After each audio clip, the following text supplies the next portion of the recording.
Hi అండి. ఆరోగ్యము, ఆస్తులు చాలా విలువైనదండి. ఎందుకంటే ఆరోగ్యం పోతే తిరిగి రాదు. ఆస్తులు చేజార్చుకున్నా తిరిగి సంపాదించుకోలేం. అప్పుల వల్ల ఏది కూడా హాని చేసుకోవద్దండి. అప్పు చేసి ఆరోగ్యాన్ని పాడు చేసుకోవద్దు. అప్పులు చేసి సంపాదించుకున్న ఆస్తులు పోగొట్టుకోవద్దు.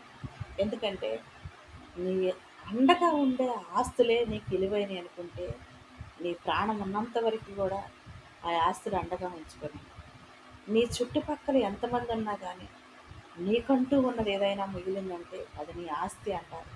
అది నీ భార్యాబిడ్డలు కావచ్చు, నీ తాత తండ్రులు సంపాదించిన ఆస్తి కావచ్చు, నువ్వు కష్టపడి సంపాదించుకున్నది ఆస్తి కావచ్చు ఫ్రెండ్స్.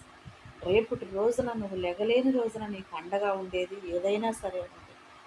ప్రతి ఒక్కరు కూడా ఫ్రెండ్స్ చేజార్చుకున్నారు. జీవితం చాలా విలువైనది, మరణం కూడా అంతే బాధాకరమైనది.